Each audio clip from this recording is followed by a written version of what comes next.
Salam dan bahagia, kembali lagi bersama Bu Santi. Kali ini kita akan belajar mengenai memenuhi kebutuhan belajar murid melalui pembelajaran berdiferensiasi atau sering disingkat dengan nama PB. Apakah itu pembelajaran berdiferensiasi? Yuk kita simak. Menurut Tomlinson, pembelajaran berdiferensiasi adalah usaha untuk menyesuaikan proses pembelajaran di kelas untuk memenuhi kebutuhan belajar individu setiap murid.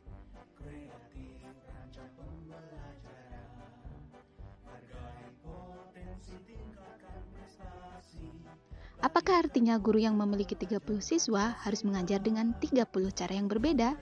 Atau apakah anak yang memiliki kemampuan lebih tinggi dibanding lainnya harus mengerjakan tugas yang lebih banyak?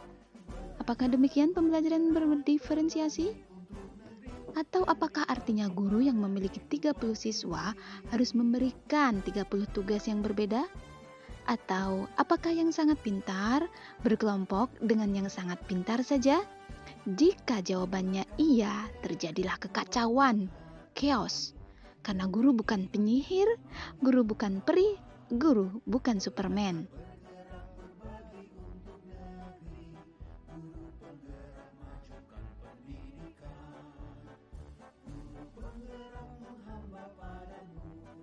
Lalu, seperti apa sebenarnya pembelajaran berdiferensiasi?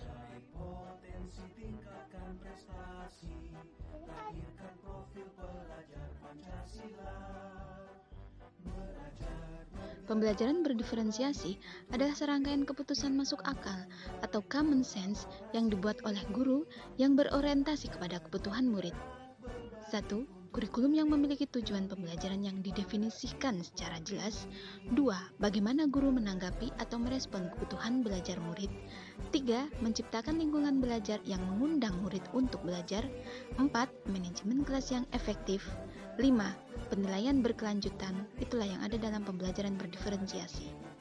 Keputusan yang ada dalam pembelajaran berdiferensiasi terkait dengan tujuan pembelajaran, di mana bukan hanya guru yang perlu dengan jelas apa itu tujuan pembelajaran, namun juga muridnya. Respon kebutuhan murid, misalnya apakah ia perlu menggunakan sumber berbeda atau hal yang berbeda. Lingkungan belajar, apakah dia lingkungan yang nyaman, berisik, tenang, atau sebagainya. Manajemen kelas dan juga pembelajaran dengan penilaian berkelanjutan. 3 aspek kebutuhan belajar murid. Yang pertama, kesiapan belajar.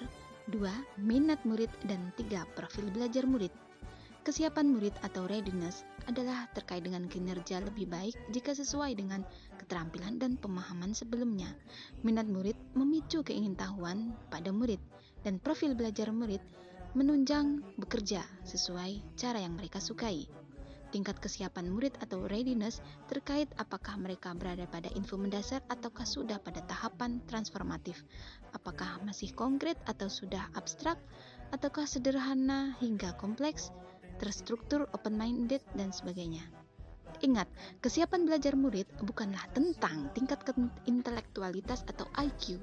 Kesiapan belajar murid adalah tentang apakah pengetahuan atau keterampilan yang dimiliki murid saat ini sesuai dengan keterampilan atau pengetahuan baru yang akan diajarkan. Tujuan pemetaan kebutuhan belajar murid berdasarkan kesiapan belajar murid atau readiness, yaitu memodifikasi tingkat kesulitan pada bahan pembelajaran sehingga dipastikan murid terpenuhi kebutuhan belajarnya. Perhatikan contoh mengidentifikasi atau memetakan kebutuhan belajar berdasarkan kesiapan belajar atau readiness berikut ini.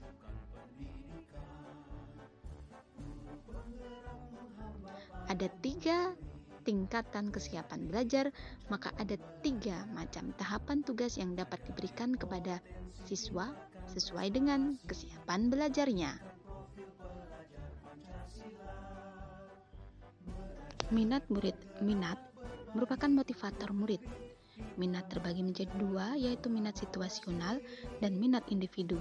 Minat merupakan suatu keadaan mental yang menghasilkan respon terarah kepada suatu situasi atau objek tertentu yang menyenangkan dan memberikan kepuasan diri.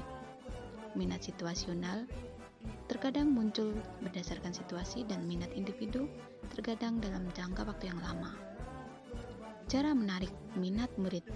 Pertama, menciptakan situasi pembelajaran yang menarik perhatian murid, misalnya dengan humor, menciptakan kejutan, dan sebagainya. 2. Menciptakan konteks pembelajaran yang dikaitkan dengan minat individu murid. 3. Mengkomunikasikan nilai manfaat dari apa yang dipelajari murid. Dan 4. Menciptakan kesempatan-kesempatan belajar di mana murid dapat memecahkan persoalan. Perhatikan contoh mengidentifikasi atau memetakan kebutuhan belajar berdasarkan minat berikut ini. Perlu diperhatikan, dalam memetakan kebutuhan belajar berdasarkan minat, harus kita arahkan terlebih dahulu, misalnya dengan topik yang berbeda, dengan produk-produk yang berbeda, langsung kita tentukan nama-nama topik dan nama-nama produk agar anak tidak bingung.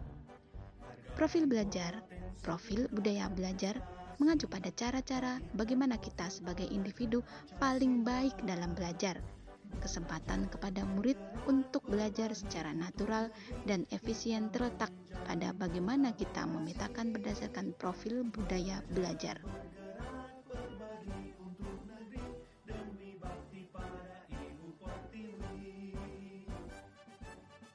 Preferensi atau selera profil budaya belajar berbeda tergantung dari lingkungan belajar anak, apakah anak terbiasa dengan belajar di tempat yang terang atau gelap dan sebagainya, pengaruh budaya, apakah dia santai atau terstruktur, atau juga pengaruh preferensi gaya belajar, apakah dia seorang yang visual, auditori, atau kinestetik atau gabungan, dan sebagainya.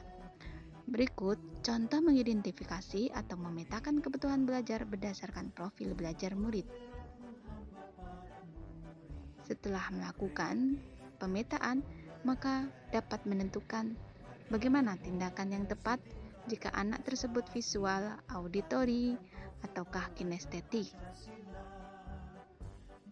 Contoh mengidentifikasi atau memetakan kebutuhan belajar berdasarkan profil belajar murid, misalnya saat memberikan tugas, memperbolehkan murid-murid memiliki atau memilih cara mendemonstrasikan pemahaman mereka tentang nasionalisme Asia Afrika.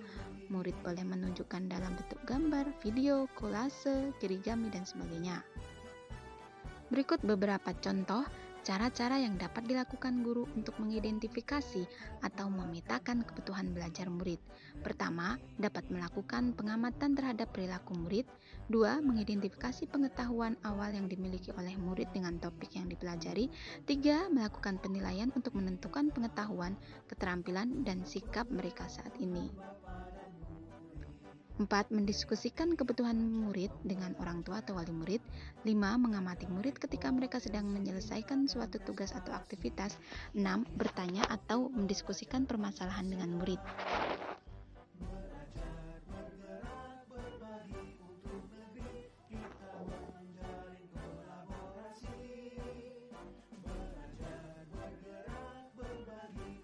Tujuh, membaca rapor murid dari kelas mereka sebelumnya untuk melihat komentar dari guru-guru sebelumnya atau melihat pencapaian murid sebelumnya. 8. Berbicara dengan guru murid sebelumnya. 9. Membandingkan tujuan pembelajaran yang ingin dicapai dengan tingkat pengetahuan atau keterampilan yang ditunjukkan oleh murid saat ini.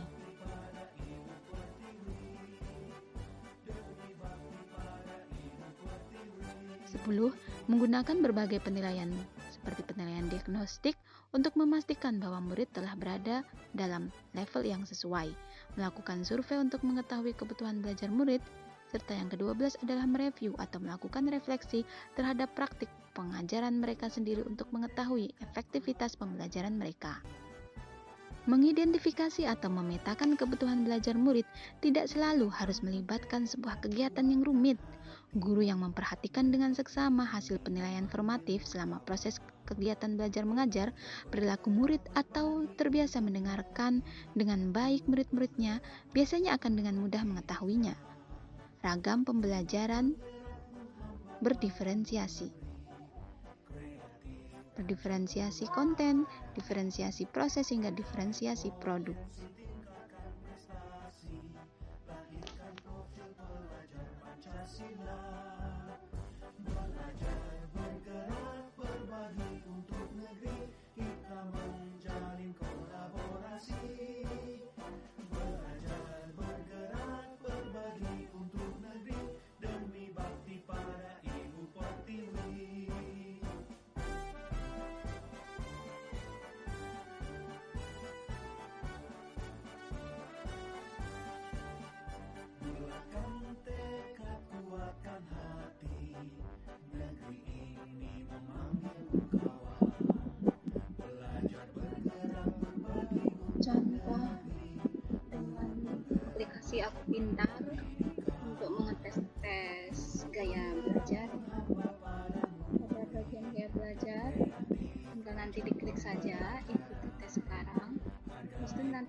mengajarkan beberapa pertanyaan, kurang lebih 30 pertanyaan, yang mana masing-masing halaman itu terdapat 10 pertanyaan. Jadi kurang lebih ada 3 halaman ya.